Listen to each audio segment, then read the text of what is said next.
Well, listen, they said I was out of control, that I needed to stop saying it. So I took a break and talked about something else yesterday. But let's be clear, we're not stopping, no matter how many Pinocchios show up trying to tell me otherwise. So get ready and say it with me when it comes to Drake. Shout out to all the fans and even the haters tuning in, because right now, things are completely out of control and they're not slowing down anytime soon. What we've seen recently is that Drake hasn't just been exposed for having more ghostwriters than anyone could have imagined or using more reference tracks than we ever thought possible. It's worse. Now, some of those very ghostwriters are turning on him, publicly exposing the truth for everyone to see. Be sure to leave a like and subscribe, because this is one of those moments that helps us truly understand who Drake is, beyond the name, beyond the music, beyond the brand. What's becoming clear is that this guy is a complete fraud. His ghostwriters are working overtime, cooking up lyrics like it's a McDonald's kitchen, churning out processed garbage and calling it art. So, before we go any further, make sure you're subscribed, because from exposing the truth to watching the OVO camp lose its cool, things are only getting wilder. And honestly, I don't think any of this is going to make things better for Drake. You know what I really enjoy doing? Something I think we should make a tradition every 6 months or so, going back through all the diss tracks between Drake and Kendrick Lamar, line by line, to see what's aged well and what hasn't. For Drake's disses, it's clear. Kendrick Lamar hasn't been exposed for any of the nasty allegations Drake threw his way. And Baby Keem, definitely not his ghostwriter. But when you look at Kendrick's shots at Drake, so many of them have proven to be absolutely true, almost like Kendrick was looking into a crystal ball. We don't even have enough time to break it all down, but one thing that stands out is Kendrick's line on Euphoria, where he mentions one of Drake's main writers, none other than Beam. Kendrick warned Drake that if he wanted to go against him, he'd better keep Beam close. And the funny thing? He was right. Beam is one of Drake's most trusted writers. Not just someone handing him lyrics like a typical pop star songwriter would, but someone giving him guided references, complete performances that Drake simply imitates. It's like he's just puppeteering someone else's work. Well, when we really look at these guys, they're the musical puppeteers behind the curtain, the ones who make Drake function in the way everyone perceives. And sure, if you don't know the inside story, or if you're just caught up in hype, you might think Drake is the most versatile artist alive. Someone who effortlessly shifts across genres, a once-in-a-generation talent who can copy and blend every trending sound while collecting massive numbers. But in truth, that image has always been an illusion. If you want to live in a fantasy world, you can believe that Drake hears these records and masterfully compliments every artist he collaborates with. But that's never been what's happening. Not even on his best days. What we're discovering, especially through people like Beam, who've been credited on much of Drake's work and collaborated with him for years, is that Drake's creative image has been built almost entirely by others. At this point, I don't even know if we can call Drake an artist in the true sense of the word. Beyond breaking the unspoken rules of rap, hip-hop culture, and authenticity, what we're now learning, and it's a tough conversation for many fans to accept, is that Drake simply isn't real. By not real, I mean the persona he portrays. The idea that he's a premier figure in hip-hop, the leader of the culture, has always been performance.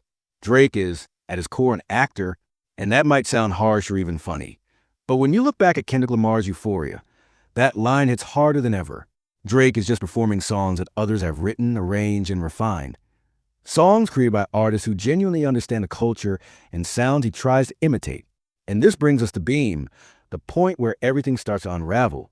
In September, a Drake leak surfaced called Tower, a track seemingly featuring Central C. Ironically, the song didn't make much noise. It was another forgettable Drake release, a half-hearted attempt at an R&B record that went nowhere. As J. Cole once said about Kendrick Lamar, though the statement applies perfectly to Drake, if he wasn't dissing, we wouldn't be discussing him. Tower came and went like nothing. It was just another mediocre Drake track, sounding no different from his endless stream of similar-sounding songs.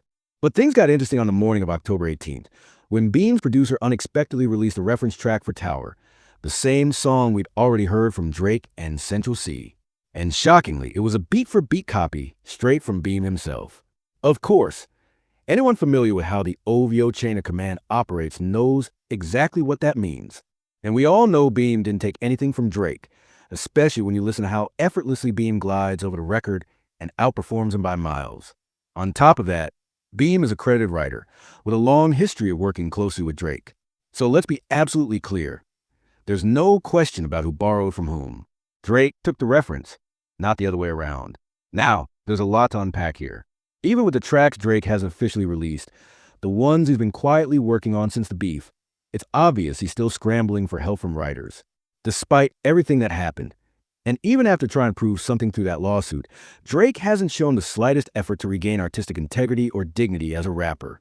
But what really raises eyebrows, and makes you wonder there's tension between Drake and Beam's camp, is the fact that Beam's producer decided to release the reference track publicly. That move exposed yet another flaw in Drake's creative image, revealing once again how little he actually contributes to his own sound or direction. And honestly, this pattern isn't new. Many of Drake's recent leaks, separate from his official releases, seem to come from collaborators who feel slighted or mistreated. Take, for instance, that leaked track where Drake dissed DeMar DeRozan and dropped that weak Kawhi Leonard bar. That leak reportedly came straight from the producer and a local Toronto artist who worked on it.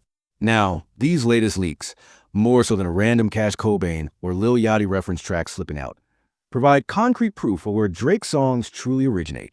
No matter how you frame it, it's a terrible look. Either Drake's team is so unprofessional that they don't even bother hiding the fact that he adds little more than vocals to pre-made songs, or Drake has fallen out with one of the most essential people in his entire creative circle. Either way, it's flat out embarrassing, and it gets even stranger. When you compare the lyrics being performed, the same ones Drake later took but never released, it's unclear whether Drake originally planned to drop it on Iceman or scrapped it altogether. But things take a weirder turn when you realize another rapper, Wolf-Faced Joey, released a track earlier this year using the exact same lyrics. Look at the credits, once again, written by Beam. So when you connect the dots, it starts to look like Drake recorded the song, decided against including it on his album, and Beam later passed the reference and performance to another artist to rework and release. But if that's the case, or even if something else happened, either way you look at it, the reality of how Drake is making his music is becoming impossible to ignore. The very lyrics that are supposed to reflect his personal stories, the ones his fans insist are some of the greatest verses in rap history, are being passed around like television scripts. And that says a lot about Drake and his entire creative process. When we talk about how dull, superficial, and soulless much of his music feels, both in its writing and its overall sound, we're now starting to see why. This reference track that passed from Beam to Wolf-Faced Joey to Drake perfectly exposes a formula. Songs being recycled, rearranged, and redistributed as if they're scripts instead of genuine artistic expressions. That might work in film or pop songwriting, but in hip-hop, and even in R&B, where emotion and authenticity are the core of the music, this completely undermines what makes the genre powerful. The emotion, the storytelling, the pain or pride behind every word, all of that comes from the artist's own experience. And when you strip that away, you're left with a hollow performance. For me, and for anyone who truly loves rap and real artistry, this moment says everything. No matter how you spin it, it's clear. Drake simply isn't like the rest.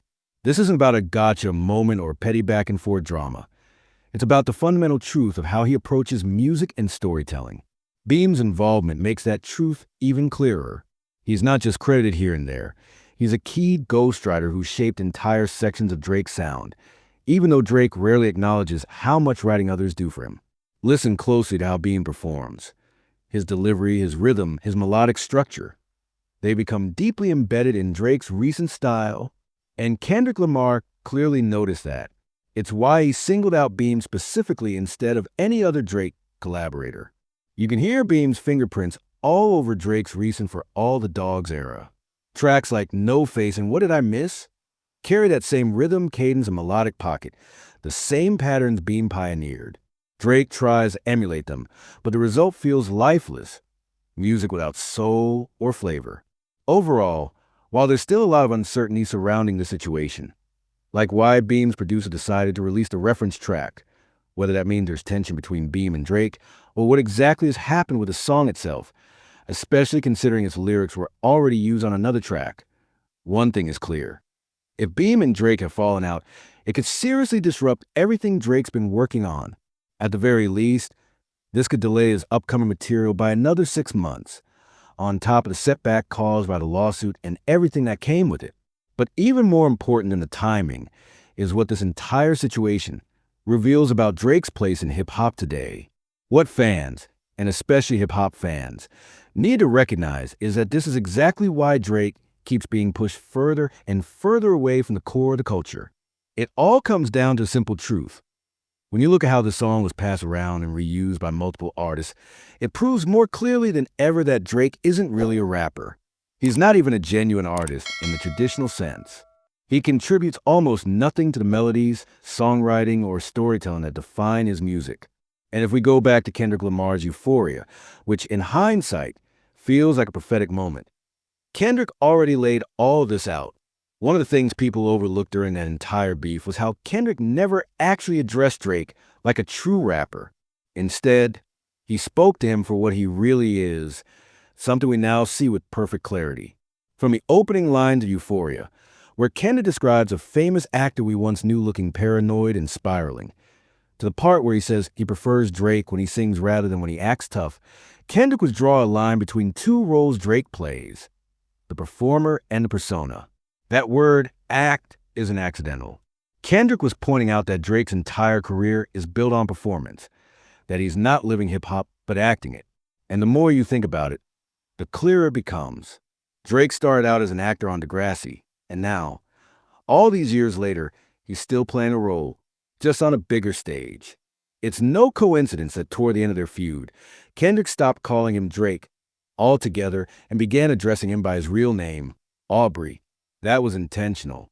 It was Kendrick's way of peeling back the layers, stripping away the image and exposing the reality. Drake isn't a rapper. He isn't even a true artist. He's an actor, performing the music, image, and culture that others have built and that the world has mistaken for authenticity. And with all this, I have to say, for Drake, once again, you've managed to create some of the worst optics imaginable, no matter how you frame it. Whether it's your own team unintentionally exposing just how fraudulent your image really is, or the possibility that you're beefing with one of your most essential writers and collaborators, it's all bad. If things truly are falling apart behind the scenes, I think we're going to see more and more reference tracks and leaks surface.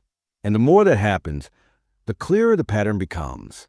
Just look at the past year alone, from 5 a.m. in Toronto to Ties and beyond. Across every genre and every style, one thing stands out. This isn't just happening with Drake's melodic or R&B songs. It's happening across the board. It's not about him struggling to hit R&B notes or leaning on others for melody. It's about him relying on others for everything. From introspective rap songs to the trend-chasing experimental ones, Drake's music lacks any sense of identity. He's become a chameleon without a core, shifting shapes but never showing substance. And when we talk about OVO and everything it supposedly represents, we have to face the truth. Drake isn't operating as a singular artist with a personal voice. Every move he makes, every lyric, melody, and sound comes from somewhere else. Another person, a writing team, a boardroom, or a label decision. His songs are constructed the same way sitcom episodes are written. Only the difference is that sitcoms are actually supposed to make you laugh in a good way. It's almost ironic. Just the other day, Drake tried to claim that Kendrick Lamar didn't write Not Like Us, calling it a boardroom record, and even jokingly saying Ray Charles helped write it, which, frankly, is laughable on its own. Because here's the reality. While Drake is busy making those accusations, we're finding out that nearly every single one of his own songs has a reference track behind it. So honestly, he can't talk. In hip-hop, a culture built on authenticity and self-expression, you're only as valuable as the truth in your words. This genre was born from storytelling and poetry, from lived experience, not from committee-written hooks and ghost-written verses. Without that authenticity, rap would have never become what it is today. And that's where Drake falls short. For someone who's called himself the biggest and best rapper for the past 15 years, he doesn't belong in the same conversation as the true greats. Whether you look at lyricists like Kendrick Lamar, Jay-Z, Nas, and Eminem, or visionaries like Kanye West and Dr. Dre, who, even when they didn't write their own bars, were groundbreaking producers and innovators, Drake fits into neither category. He's not the lyricist. He's not the visionary. He's just a performer, and the mask is slipping. And honestly, at this point, the only people Drake can really stand next to are artists like Vanilla Ice, people whose legacies are defined not by their contribution to hip-hop, but by how they cosplayed it. Artists who treated the culture like a costume, a shortcut to fame, rather than craft to be lived and respected. Because when you strip everything down to its foundation, all the numbers, the hits, the streams, the fame, what's left is authenticity. And that's where Drake collapses. Now, I want to quote one of the greatest rappers of all time, Jay-Z, because I think what he once said perfectly describes what Drake represents today. Jay said, "I scribbled in my notepad and created my life." That line was about manifestation, about writing your truth into existence. But here's the problem. Drake doesn't even write his own truth. So, to make that quote apply to him, you'd have to rewrite it completely. You'd have to say, a boardroom scribbled in their notepad and created a life for Drake that never existed. Because that's what's really happening. Whether it's a ghostwriter, a songwriter you didn't credit, or a producer feeding him melodies, someone else is always the architect of his image. And Drake just performs it. The tragedy, and maybe the comedy, in all of this is that despite how fake everything around him is, Drake never even tries to hide it convincingly.